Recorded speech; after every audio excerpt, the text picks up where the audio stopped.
common topic, and this should be a revision for our residents. We go through some common things quickly. Reviews for current practice. We know that number of authors noted that patients with normal conscious level, no focal neurological deficit, no intoxication, no distracting injury, no neck pain or tenderness did not have C-spine injury commonly. Okay. Normal position with lordosis in extension in adults, it's a normal alignment in neck.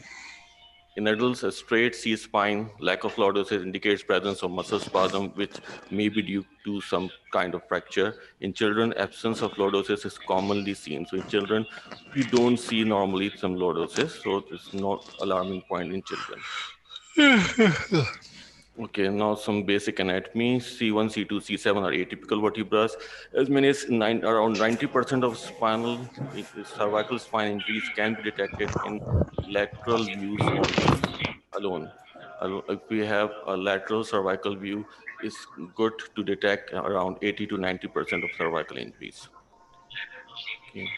Neural arch consists of pedicles, lamina, spinous processes. Structure dorsal to vertebral. It's a structure dorsal to vertebral body, protect the spinal cord, attachment sites for ligaments, muscles, forms different synovial joint to facilitate cervical mobility. As we know, it's the most mobile part of our spinal process, our whole spine. Okay, some common ligaments. Okay, these are okay. Facet capsules, interspinous ligaments, supraspinous, anterior longitudinal ligaments, posterior longitudinal transverse ligament flavum. These we all go through during our daily routine surgical processes. Okay. Interpretation of cervical, most important three views of cervical x-rays, AP, lateral odontoid view. The last come Sumer's views. If we can't see the lower spine, then comes the oblique, and then lateral flexion extension views to exclude some potential instability.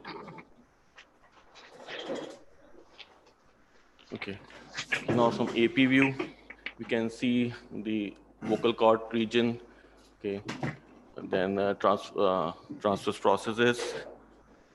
Okay, these are spinous processes. These are vocal cord, the trachea. Okay. This is from cranial cervical junction to C7. I think it's not an adequate X-ray because we don't see upper part of T1. And it's an open mouth view. We can see the odontoid process, C2, joint between C1, C2. Okay. Okay.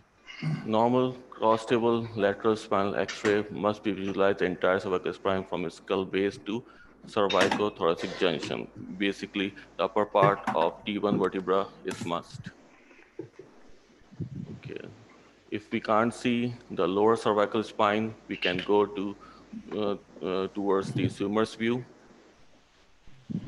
Caudate traction on the arms will improve the view obtained, but we should remember we should stabilize the patient head and pelvis during this traction. Yes, this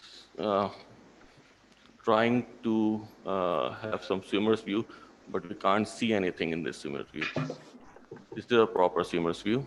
Okay, T1, T2, T3, even T4 is visible. Okay, some common alignments. Follow 4 lines on the lateral radiographs. Front of the vertebral bodies, anterior longitudinal line or anterior marginal line, we can say. The back of the vertebral bodies, posterior marginal line, base of the spinous process. You have the spinolaminar line, then tips of the spinous process. These are important to assess the alignment, proper alignment of cervical spine. Okay. The lateral view showing all these lines. Malalignment of the posterior vertebral body is more significant than the anteriorly, which may be due to rotation. So we must see the posterior side more as compared to anterior side. B. Bone follow the outline of each individual vertebra and check for any steps or breaks in the lateral views. C. For cartilage, to examine the intervertebral disc and facet joints for displacement. This space may be widened if the annulus fibrosus ruptured or narrowed in the degenerative disc. And C. Wide space in the presence of annulus rupture. S is for soft tissue, checking for widening of soft tissue anterior to the spine or on the lateral radiograph denoting some prevertebral hematoma due to cervical injury. Widening of any bone interspaces indicated ligament damage. Okay. Uh, the retropharyngeal space from C2 to C4 should not exceed 7 mm in adults, whereas in children, retrospace is from C7 to C5 to C7 should not be wider than 22 mm in adults, and in children 14 mm. This should be remembered and can be measured easily on lateral views. Okay, these are spaces. Occipital-cervical junction can be considered normal in adults if both basion axial interval and basion dental interval, that is BAI and BDI, are less than or equal to 12 mm.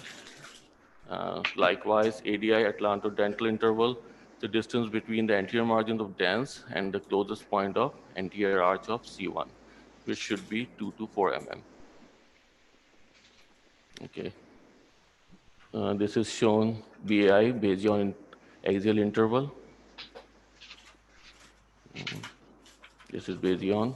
This is a line drawn from the posterior cortex of C2 vertebra, and this is the distance we have to measure, which should be less than 12 mm.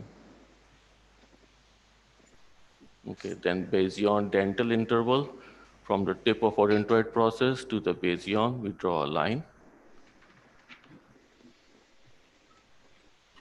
Okay. Then ADI is from the posterior surface of C1 to anterior surface of odontoid process. This should be from 2 to 4 mm. If the anterior posterior displacement of one vertebra on another exceeds 3.5 mm on the lateral cervical radiograph, this must be considered abnormal, like this one. Okay. Subluxation, anterior subluxation of one vertebra on other indicates facet dislocation. Less than 50% of the width of a vertebral body suspect unifacet dislocation. More than 50%, the dislocation must be bilateral. Okay. This is a dislocation present over here. Hangman's fracture is a bilateral pars interarticularis fracture of C2 with anterior subluxation of C2 over C3. It's a hyperextension, very common injury as we all know. This is a fracture we can see over here. Clay-Shawver's fracture is C7 spinous process fracture. Type 2 rheumatoid fracture. Indeed, it's the most challenging fractures because the blood supply is compromised at the rheumatoid process. Determinants of stability of thoracolumbar spine. Okay, thoracolumbar spine is more stable than cervical spine. We all know because of the strong ligament stabilization by rib cage, bigger intervertebral disc, large facet joints, less mobile spine, especially in thoracic region. Fracture dislocation tends to occur where curvature changes. We know the junctions are important always, like T1, T11 and 12 and L5S1 because of hypermobility over there. Mechanism of injury can be hyperflexion with rotation, shearing effect, hyperextension, axial loading. Okay, some thoracic spine X-ray showing vertebral body, intervertebral disc, intervertebral foramen, and pedicle. This is the AP view showing same things. Okay, again, lumbar spine X-ray showing the ribs, transverse processes. Transverse processes quite important in lumbar spine, not because they are causing instability, but because the fracture of transverse processes is present. It means a patient may have some abdominal injury as well. Okay, the famous Dennis three-column model. Anterior column is from anterior longitudinal ligament, anterior annulus fibrosus, anterior vertebral body. Then middle column, posterior, including posterior longitudinal ligament, posterior annulus fibrosus, posterior vertebral body. Then comes last the posterior column, which includes all the posterior elements: spinous process, transverse ligament, transverse process, lamina, facet joints, pedicle and posterior ligament complex. Two or more, famous thing, two or more columns disruption is unstable, and the most important column is the middle column. Radiographic findings suggestive of instability, vertebral collapse with widening of pedicles, canal compromise more than 33%, bilateral facet dislocation, abnormal widening between spinous process or lamina more than 50%. Risk of neurologic injuries increases with greater than 35% canal narrowing at T11, T12, greater than 45% canal narrowing at L1, and greater than 55% canal narrowing and at the level of L2 or below because of wide spinal canal. The values are increasing as we go down. Approaches to thoracolumbar spine, adequate align, C4 adequate alignment. All vertebrae need to be visible in clear anterior and AP and lateral views. Anterior, posterior, longitudinal lines should be visible. Facet joints should lie on a smooth curve. Normal kyphosis and lordosis should be present. All spinous processes should lie in line. Then come the bones. Trace cortical margins of each vertebrae. Difference between anterior and posterior body height should be less than or equal to 2 mm. Progressive increase in vertebral body height as we move down. As we know, the lumbar spine is more massive as compared to the dorsal spine. Interpedicular distance, we have to see. Don't forget to look at the transverse process. As I already mentioned, they may donate the abdominal injury. Approaches to TL spine, see cartilage progressive increase in the disc space moving down the spine, except L5S1 facet joint alignment. We have to see the cartilage injury if the disc space is getting wider. Look at the paraspinal strip and prevertebral spaces as well. This is AP view showing transverse process fractures. And this patient can have abdominal injury.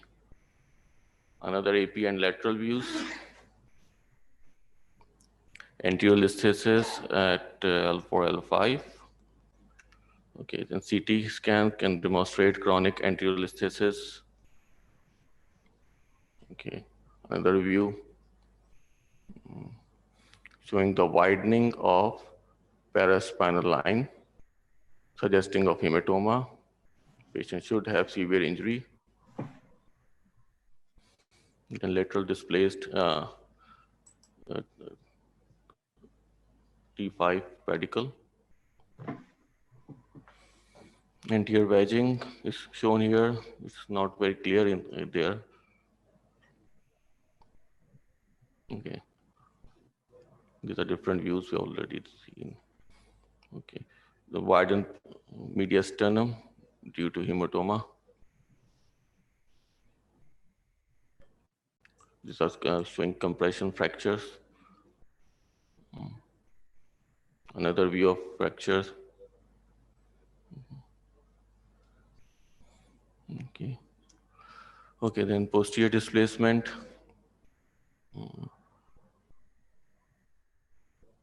L2 with 50% loss of body height,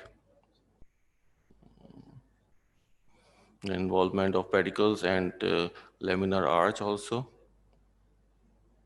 These are showing fractures again. Okay, CT demonstrates severe burst fracture showing over here with the horizontal plane extending posteriorly through pedicles and transverse process in keeping with the seat belt flexion injury. Compression fraction of L3 with no obvious posterior element involvement. So the I think Dennis first anterior middle column are involved over here. The same patient, axial views. Okay, then the CT scan, brain. We know, okay, black to white, Hounsfield, Hounsfield units to detect the air, where CSF, air is most black, and then comes the bone, which is most white, along with acute hematoma, which is more important for us. Okay, posterior, this level is showing posterior fossa with medulla and cerebral tonsils. Sorry. Posterior fossa, the higher level, we have temporal lobes and sphenoid sinus, ethmoid sinus, okay, brain stem, and the cerebellum on both sides.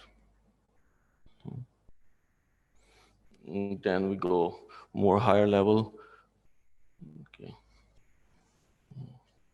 We have suprasellar cisterns, frontal lobes, and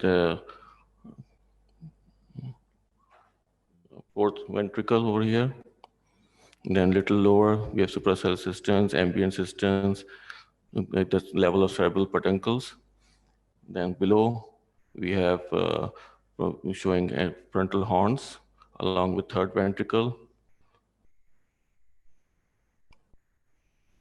Okay. Then we have basal ganglia level over here. You can see the globus pallidus putamen over here, anterior limb of internal capsule, posterior limb of internal capsule. Then down we have more visible lateral ventricles over here. Okay, common our trauma, epidural hematoma. This is the basal ganglia, intraparenchymal hemorrhage. Below we have the thalamus. Okay, subarachnoid hemorrhage, abscess. Okay, severe hydrocephalus, depressed fracture. Okay, thank you.